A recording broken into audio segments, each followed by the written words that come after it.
The door to the Red Canyon Saloon swung open on a Tuesday afternoon in the summer of 1883, and every man in that room knew immediately that something was wrong. Children didn't walk into places like this. Not alone. Not ever. And especially not little girls with torn dresses and dust on their faces, clutching something small and precious in their trembling hands. The Red Canyon wasn't just any saloon. It was the unofficial headquarters of the Iron Creek Gang, a collection of the most dangerous men in the New Mexico Territory. Former soldiers who'd seen too much war, former slaves who'd escaped too much violence, displaced vaqueros who'd lost their land to Yankee expansion, and one very notorious ex-Confederate officer who'd decided that if the world was going to be cruel, he'd at least be cruel on his own terms. They called him Ironhide, though his Christian name was James Maddox. 6'4", 260 pounds of scar tissue and bad decisions, with gray eyes that had seen the worst humanity had to offer at Shiloh, Antietam, and a dozen other battles that haunted his sleep. He'd left the war with a limp, a bullet still lodged near his spine, and the kind of reputation that made sheriffs in 3 territories very nervous. Right now, Ironhide was mid-pour, whiskey bottle suspended over his glass, staring at the child who'd just walked into his world like she belonged there. The girl couldn't have been more than 9 years old. Mexican, from the look of her. Dark hair in 2 braids, brown eyes too big for her thin face, wearing a dress that had seen better days and worse luck. She stood just inside the doorway, surveying the room with the kind of desperate courage that comes from having absolutely no other options. 12 men stared back at her. Every conversation had died. Even the piano player had stopped mid-chord, his hands frozen over the keys like he was afraid any sound might shatter whatever strange spell had just been cast. The girl's eyes found Ironhide, and she walked straight toward him. Her steps were small but determined, each one requiring visible effort, like she was walking through water or into battle or toward her own execution. She stopped 3 feet from his table. Up close, Ironhide could see the bruises on her arms, barely hidden by her sleeves. Could see the way she favored her left side, like her ribs hurt. Could see the tracks of old tears on her dusty cheeks and the set of her jaw that said she'd cried all she was going to cry and now it was time for action.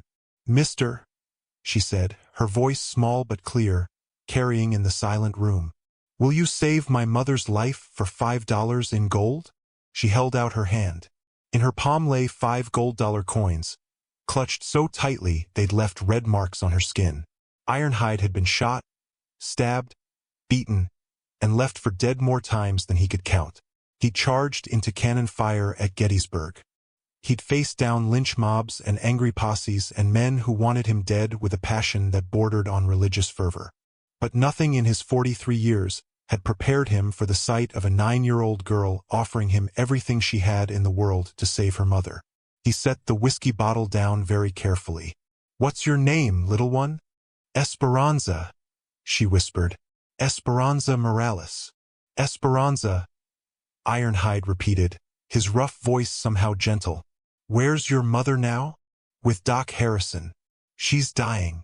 The words came out in a rush, like a dam breaking. "She's got the lung sickness. Been coughing blood for 2 months now. Doc says there's medicine that could save her. Special medicine from back east, but it costs $500 and we don't have it. And my uncle, he says he'll pay for it, but only if I go live with him forever. And my mama says no because he's a bad man. But if she dies, it's my fault because I couldn't save her. And I heard you do things for money. So I saved up $5 and please, will you help me?" The temperature in the saloon dropped about 20 degrees, though the Arizona sun was still blazing outside.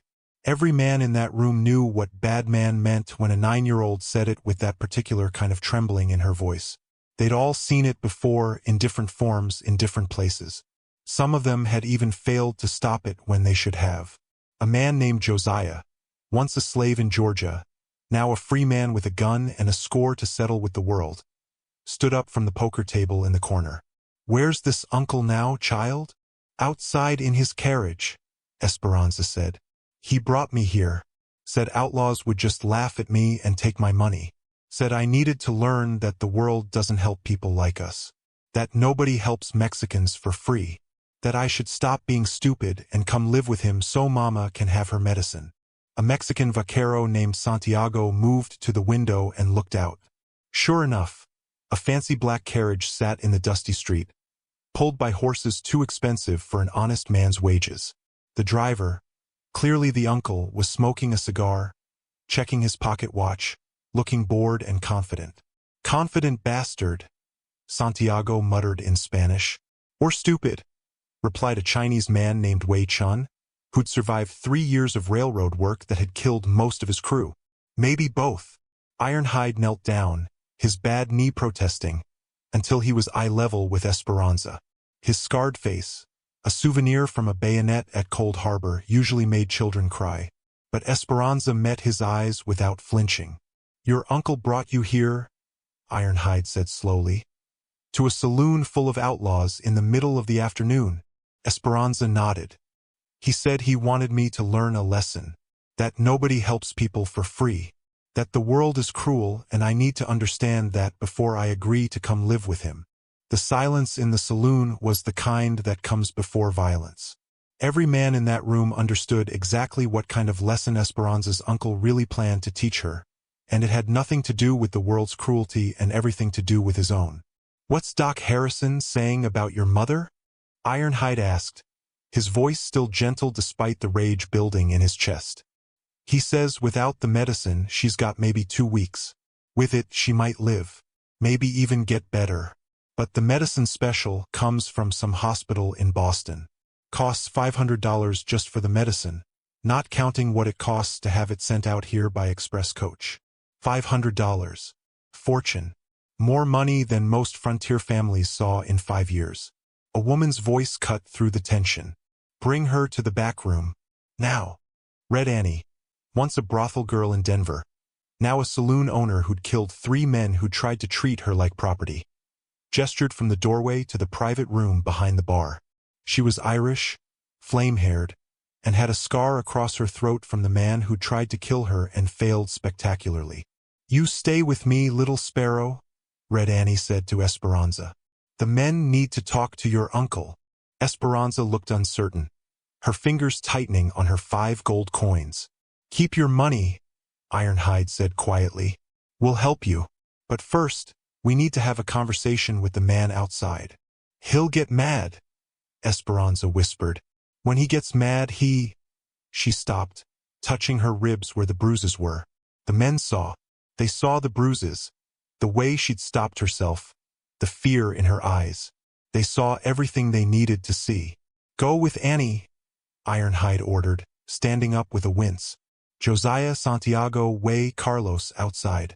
Everyone else, stay ready." 11 men filed out of the Red Canyon Saloon in formation, moving like the soldiers and fighters and survivors they were. The few townspeople on the street took one look at their faces and found urgent business elsewhere. The man in the carriage finally looked up from his pocket watch. His expression shifted from bored to concerned as he realized he was surrounded. Victor Morales stepped down from his carriage slowly, carefully. He was in his 40s, wearing an expensive suit that marked him as successful, probably a mine owner or land speculator, the kind of man who'd gotten rich off the territory's growth. His hair was perfectly oiled, his mustache waxed, everything about him screaming respectability and success. "Gentlemen," Victor said with a smile that didn't reach his eyes, "I assume my niece made it inside safely?" "Your niece?" Ironhide said, his voice flat as a gun barrel. "Offered us $5 in gold to save her mother's life. Then she told us some real interesting things about you." Victor's smile tightened just slightly. "Esperanza has an active imagination. Her mother has filled her head with nonsense. I'm simply trying to help family during a difficult time. By bringing a 9-year-old girl to an outlaw hideout at 2 in the afternoon," Josiah said, his hand resting casually on his gun belt. "To teach her a lesson. To show her reality," Victor said, an edge creeping into his voice. "Her mother is dying. Someone needs to take custody. I'm the only family she has. I'm offering to pay for the treatment, but there are conditions. Esperanza needs to understand that nothing in this world is free." "What conditions?" Santiago asked quietly, and anyone who knew him would recognize that quiet tone as more dangerous than shouting. That's between me and my sister, Victor said. Now, I've been patient, but I'm taking Esperanza home. We have papers to sign with Doc Harrison. Esperanza's not going anywhere with you, Ironhide said. Victor's mask slipped. His eyes went cold, calculating. You're interfering with a family matter. I could ride to the sheriff right now. Report that the Iron Creek gang is holding my niece hostage. How do you think that would go for you? Go ahead, Ironhide said. Ride to Sheriff Martinez. We'll wait right here. Victor pulled out his pocket watch again, but before he could make a move, a voice called out from the saloon entrance. No need to fetch me, Victor. I'm already here. Doc Harrison emerged from the saloon, his medical bag in hand, his expression grim. He was an older man, maybe 60, who'd been doctoring in the territory since before the war. He'd seen everything, patched up everyone from Apache warriors to army deserters, and his word carried weight. Just had an interesting conversation with Miss Annie and young Esperanza, Doc Harrison said. Learned some fascinating things about you, Victor. Victor's face flushed. Doctor, this is inappropriate. You're violating patient confidentiality. Your sister isn't my patient right now, you are, Doc Harrison interrupted. Or rather, your past is. See, I got curious after Esperanza's last visit. Started asking around. Sent some telegrams to colleagues in other territories. You'd be surprised what a medical network can uncover. The color drained from Victor's face. Dr. Morrison in Santa Fe remembers you, Doc Harrison continued. Or rather, he remembers the complaints from the Sisters of Mercy Orphanage about inappropriate behavior with young girls under your charitable care. No charges filed because you made a generous donation to the church. Victor's hands were shaking now. That's slander. Dr. Blackwood in Colorado Territory also remembers you, Doc Harrison went on relentlessly. You were a schoolteacher there, weren't you? Until 3 families quietly withdrew their daughters and you suddenly moved to New Mexico. Again, no charges. Just quiet departures and sealed records. Ironhide felt something cold and furious settle in his chest. He'd killed men in war. He'd killed men in self-defense. He'd killed men who'd needed killing. But this was different. This was the kind of evil that hid behind respectability, that exploited trust and family and desperation. How many? Ironhide asked quietly. How many girls, Victor? I don't know what you're talking about. How many? Josiah stepped closer, his massive frame casting a shadow over Victor. How many children did you hurt? Victor looked around at the circle of men closing in on him. Men who'd seen combat, done time, lived hard lives. Men who knew exactly what he was and had no tolerance for it. I could call the sheriff. Victor tried again, but his voice was shaking now. My cousin, Santiago said quietly. Sheriff Martinez. He's my cousin. You want me to call him? Because I'd love to introduce you. Or, Waichin added, we could telegraph the federal marshal.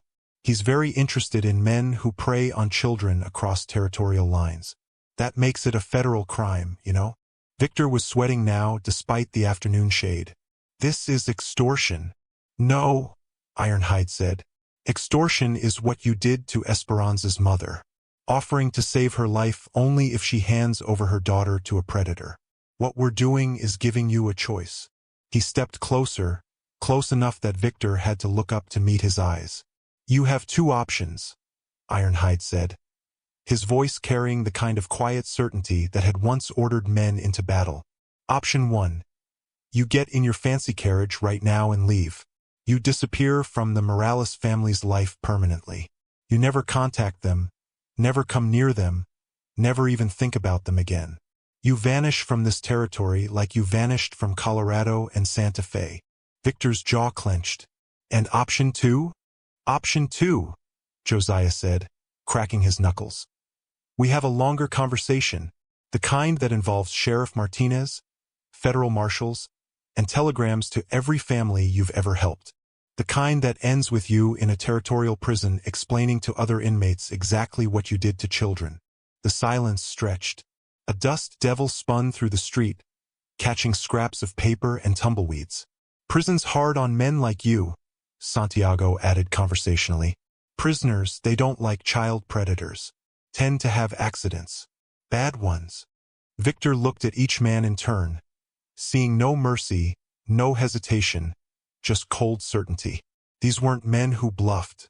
These were men who'd killed before and would kill again if necessary. You have 10 seconds, Ironhide said. Then we call the sheriff. Your choice. Victor's ego warred with his survival instinct. Survival won. He climbed back into his carriage without another word, his hands fumbling with the reins. The horses, sensing his panic, stamped nervously. If I see you in this territory again, Ironhide called after him, there won't be a conversation. There won't be a warning. Do you understand me? Victor didn't answer. He just whipped the horses into motion and the carriage lurched forward, wheels kicking up dust as he fled. The men watched until the carriage was just a dark spot on the horizon. Only then did the tension break. Coward, Santiago spat. Good riddance, Weichin added. Doc Harrison shook his head. Men like him always run when confronted. They're only brave when facing the powerless. Ironhide turned back toward the saloon. Now we've got a bigger problem. Esperanza's mother still needs that medicine. $500 plus express shipping. We've got maybe 2 weeks to get it here. We don't have that kind of money, Josiah said quietly. Gang's been laying low. Last job was 3 months ago. Then we find it, Ironhide said. We don't rob for it, that brings marshals down on us. But we've got contacts, people who owe us. Time to call in some favors. Inside the saloon, Esperanza was sitting at a small table with Red Annie, drinking milk that Annie had somehow produced despite the fact that the Red Canyon Saloon rarely stocked anything that couldn't be fermented or distilled. The girl looked up when the men entered, her eyes wide with hope and fear. Is my uncle gone? She whispered. He's gone, Ironhide confirmed. And he's not coming back. Ever. Esperanza's shoulders sagged with relief so profound she nearly slid off her chair. But, my mama, the medicine. We're working on that, Ironhide said. He pulled up a chair and sat across from her, wincing as his bad knee protested. Esperanza, I need you to be brave a little longer. Can you do that? She nodded. Good. Now, do you know exactly what medicine your mother needs? Doc Harrison answered instead. Streptomycin derivative. New treatment out of Massachusetts General Hospital. They've been testing it on consumption cases with remarkable success. But it's experimental, expensive, and hard to get out here. How hard? Ironhide asked. I'd need to wire Boston, arrange payment, have it shipped by express coach through 3 territories, Doc Harrison said. Even with money in hand, we're looking at 10 days minimum. And that's if we're lucky. Then we better get unlucky out of the way now, Ironhide said. He turned to his men. Santiago, you've got family in Santa Fe. Anyone with money? My brother married into the Delgado family, Santiago said. Sheep ranchers. Doing well. I could wire him. Do it. Josiah, what about the settlement up north? Josiah nodded. The freedmen's community. We've helped them before. They'll help us. Wei, the Chinese merchants. Already ahead of you, Weichin said. My cousin runs a supply network. He's been wanting to expand into this territory. This would be good faith. One by one, the men made their plans. Each had contacts, people they'd helped or who'd helped them, debts to call in or favors to ask. The Iron Creek gang might be outlaws, but they'd spent years building a network of unlikely allies across the territory. People who understood that sometimes the law wasn't enough, that sometimes you needed men willing to operate in the gray spaces between right and wrong. Red Annie disappeared into the back room and returned with a small metal box. She opened it and counted out $50 in gold coins. From my savings. For the girl. Esperanza stared at the money. Why would you help us? You don't even know me. Red Annie's scarred hand touched her own throat, remembering. Because once I was a girl who needed help and didn't get it. Because I swore if I ever had the chance to be different, I would be. That's why. One by one, each man in the saloon told their story. And each story was a wound that had never quite healed. Josiah went first. His voice was rough, barely above a whisper. Had a daughter once, back in Georgia before the war freed us. She was 8 years old when the master's son started paying attention to her. I tried to stop it, got whipped half to death for it. Couldn't protect my own child. She died young. Fever took her, but her spirit died long before that. He looked at Esperanza. I couldn't save my daughter, but I can save you and your mama. So I will. Santiago lit a cigarette with shaking hands. I was 10 when my family's land got taken by Americans after the war with Mexico. My father fought back. They hanged him in front of us. My mother died of grief 6 months later. Left me and my sisters orphans. He exhaled smoke slowly. Nobody helped us. Nobody cared. I swore when I grew up, I'd be different. I'd help when I could. Because I remember what it felt like to be powerless. Wei Chun spoke in careful English, his accent thick with the memories of another homeland. Railroad work. They tell you they pay good money, tell you America is land of opportunity.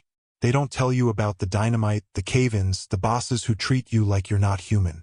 Lost my father to a tunnel collapse. Company didn't even stop work long enough to dig out the bodies. Just sealed the tunnel and moved on. His eyes were hard.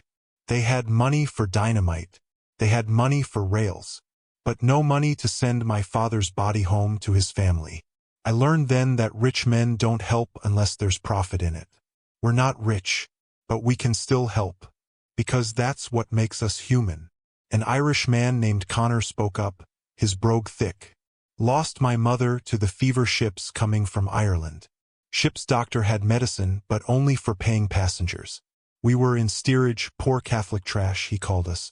Watched my ma die because some bastard thought her life wasn't worth wasting medicine on. He slammed his fist on the table. That girl's mother ain't dying because some rich bastard thinks poor Mexican lives don't matter. Not while I'm breathing. Even the quiet ones spoke. A former Union soldier named Nathaniel, who'd lost his whole family to guerrilla raiders during the war. An Apache scout named Running Wolf, who'd watched his sister die during the long walk when the army forced his people from their homeland. A former Confederate officer named Marcus, who'd come home from the war to find his wife had died in childbirth because the local doctor refused to treat the family of a rebel. Each story was different. Each story was the same. Powerlessness. Loss. The moment when you realized the world was crueler than you'd imagined, and that help wasn't coming. And each man had made the same choice, to be different. To be the help that never came for them. Esperanza listened to all of it, tears streaming down her face. When the last man finished, she looked around at these scarred, dangerous, broken men and whispered, "But you're outlaws. You're supposed to be bad." Ironhide smiled, and it was a sad smile. "We are bad, little one. We've done bad things. Robbed, fought, killed. But bad people can still choose to do good things. That's what makes us different from men like your uncle. We know we're bad. We don't pretend to be something we're not. But we also don't hurt children. We don't prey on the weak. And when we see someone who needs help, we help. Because nobody helped us when we needed it most. So we help," Red Annie said, finishing the thought. "Because we remember. Because we swore we'd be different. Because that's what family does. And you became family the moment you walked through that door." Esperanza held out her 5 gold coins again, her small hand trembling. "Please, I still want you to have this."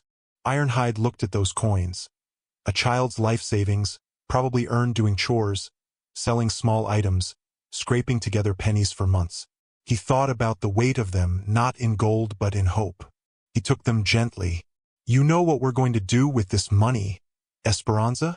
She shook her head. "We're going to frame it," Ironhide said. "Right there on that wall above the bar. And anyone who walks into this saloon, anyone who asks what it means, we'll tell them your story. How a 9-year-old girl taught a gang of outlaws what real courage looks like." The next 72 hours were a blur of activity. Santiago rode hard to Santa Fe and returned with $200 from his brother's family. Josiah made the journey north to the freedmen's settlement and came back with another $150 and promises of more if needed. Wei Chen's cousin sent $100 by courier, along with a note that said simply, "For the child. May she have better luck than we did." Red Annie's network of saloon owners and working girls across 3 territories contributed another $50. Women who understood what it meant to be vulnerable, to be prey, to need help desperately. Even the Apache contributed. Running Wolf disappeared for 2 days and returned with $50 in gold and silver, though he wouldn't say where it came from. Ironhide suspected it was from raiding Mexican bandits who'd been preying on Apache families, but some questions were better left unasked. By the end of the 3rd day, they had $600, enough for the medicine, the express shipping, and some extra for Esperanza and her mother to live on while Maria Morales recovered. Doc Harrison sent the telegraph to Boston. The reply came back within hours. Medicine would ship immediately via express coach. Estimated arrival, 8 days. Those 8 days were tense. Esperanza stayed at the Red Canyon Saloon, sleeping in Red Annie's room, because her mother was too sick to care for her, and there was nowhere else safe to go. The men took turns entertaining her, teaching her to play cards, nothing involving actual gambling. Red Annie made sure of that, telling her cleaned-up versions of their adventures, showing her how to braid horsetails and oil saddles. It was the strangest sight the territory had ever seen. The notorious Iron Creek gang transformed into awkward, protective uncles to a 9-year-old Mexican girl. Doc Harrison gave daily reports on Maria Morales. She was fading. The consumption was winning. She had days, maybe a week at most. They were in a race against time and death had a head start. On the 6th day, Maria lost consciousness. Doc Harrison sent word. If the medicine didn't arrive in the next 48 hours, it wouldn't matter. On the 7th day, Esperanza stopped eating. She sat by the window watching the road, waiting for a coach that might not come in time. On the 8th day, at 3 in the afternoon, a dust cloud appeared on the horizon. The express coach thundered into town like Salvation on wheels. Its team of 6 horses lathered and exhausted from the hard run. The driver pulled up in front of Doc Harrison's office and handed over a wooden crate stamped with Massachusetts General Hospital, urgent medical supplies. Doc Harrison didn't waste time. He had the medicine administered to Maria Morales within 20 minutes. Then came the waiting. The first day after treatment, there was no change. Maria remained unconscious, her breathing shallow, her pulse weak. The 2nd day, her fever broke. The 3rd day, she opened her eyes. By the end of the 1st week, Maria Morales was sitting up in bed, eating soup, asking for her daughter. By the end of the 2nd week, she was walking. By the end of the month, Doc Harrison declared it a miracle. The consumption was in retreat. The experimental medicine was working. Maria Morales was going to live. The Iron Creek gang threw a party at the Red Canyon Saloon, the kind of party the territory would talk about for years. Music, food, dancing, and in the place of honor, a little Mexican girl and her mother, standing in front of 15 outlaws who'd moved heaven and earth to save them. Maria Morales looked at these dangerous men with tears streaming down her face. "You saved my life. You saved my daughter. You did it for $5 that you never even spent. I don't know how to repay you." "You don't repay us," Ironhide said. "You live. You raise your daughter. You show her that the world might be hard, but there are still people in it who give a damn." "But why?" Maria asked. "You're outlaws. You don't know us. Why would you risk everything for strangers?" And again, each man told his story. The daughter Josiah couldn't save. The mother Connor watched die. The father Wei Chen lost. The family Santiago couldn't protect. "So we help," Ironhide said, completing the circle. "Because nobody helped us. Because we know what it feels like to be powerless. Because we chose to be different. And because you're not strangers anymore. You're family now." Maria pulled Esperanza close, both of them crying. "I don't understand this world, where respectable men like my brother are monsters, and outlaws are saviors. The world's more complicated than respectable people want to admit," Red Annie said. "Sometimes the people society fears are the ones who save you. Sometimes the ones who look trustworthy are the ones who hurt you. Judge people by what they do, not what they wear." Esperanza pulled away from her mother and walked to Ironhide. She held up the 5 gold coins. He'd kept them safe for her. "These are yours," she said. "You earned them." "No," Ironhide said gently. "We already decided what to do with them. Come on. I'll show you." He led her to the wall above the bar.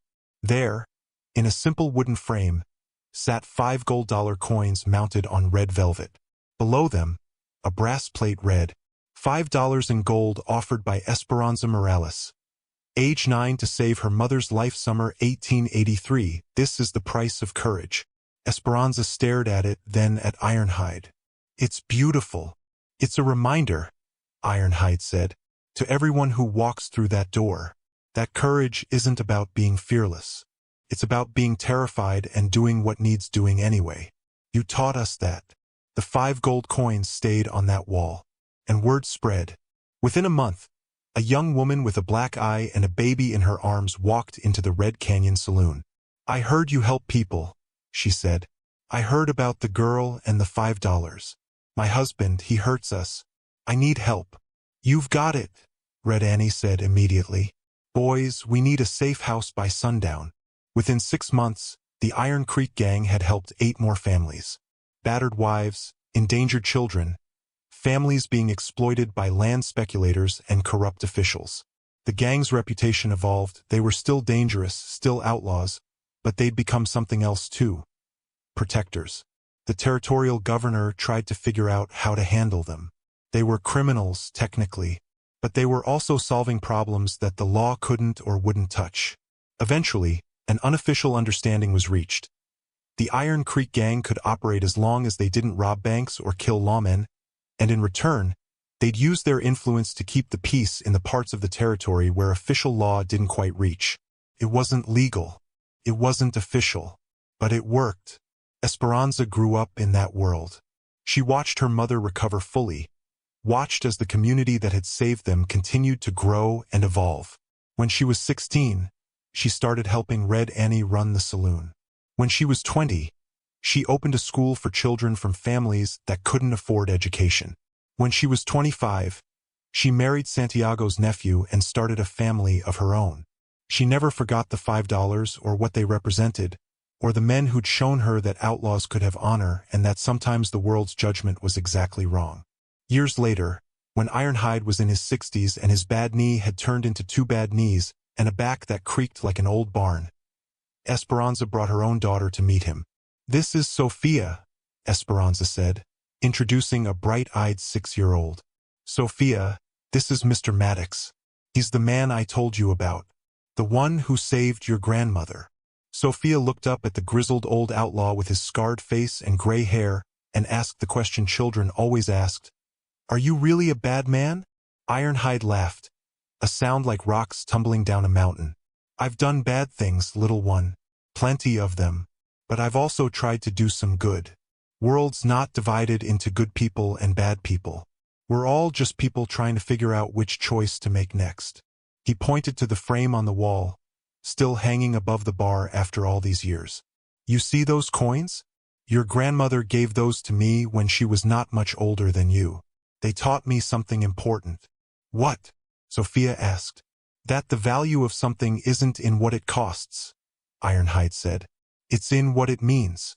Those $5 meant courage, meant hope, meant a little girl willing to risk everything to save her mother. And that was worth more than all the gold in the territory. Sophia nodded solemnly, as if she understood. That night, after Esperanza and Sophia had gone home, Ironhide sat alone in the Red Canyon Saloon, looking at those 5 gold coins gleaming in the lamplight. Most of the original gang was gone now, some dead, some moved on, some just too old to ride anymore. But the coins remained, and what they represented remained. The next morning, a young Apache woman walked into the saloon with 2 small children and a split lip. "I heard," she said simply. "I heard you help." Ironhide looked at her, then at the coins on the wall, then back at her. "Yeah," he said. "We help. That's what we do." The 5 gold coins still hang on the wall of what used to be the Red Canyon Saloon, though it's a museum now. The building was preserved as a historical site, and tourists come from all over to see it. The legendary hideout of the Iron Creek Gang, the outlaws who became protectors. And if you ask the docent about the frame above the bar, about the 5 gold coins on red velvet, they'll tell you the story. About a 9-year-old girl named Esperanza. About her $5 in gold. About the outlaws who chose to be different. They'll tell you that sometimes the people the world fears are the ones who save you. That sometimes $5 is worth more than 500. That sometimes the hardest men have the softest hearts, and the most respectable facades hide the darkest souls. They'll tell you that courage isn't the absence of fear. It's walking into a room full of dangerous men and asking for help anyway. And they'll tell you that redemption isn't about erasing the past. It's about choosing differently in the present. That's the legend of the 5 gold coins. That's the truth Esperanza Morales lived and the Iron Creek gang proved. And those 5 gold coins, faded now but still gleaming in their frame, testify to it every single day. A reminder that in a world that often judges by appearances, sometimes the most dangerous-looking men are the safest harbor in the storm, and sometimes salvation comes not from those who claim to be righteous, but from those who simply choose, in one crucial moment, to be better than they were yesterday. The coins hang there still, waiting for the next person who needs to learn what a 9-year-old Mexican girl taught a gang of outlaws in the summer of 1883. That courage is currency, that compassion is strength, and that sometimes $5 in gold is worth more than all the respectability in the world.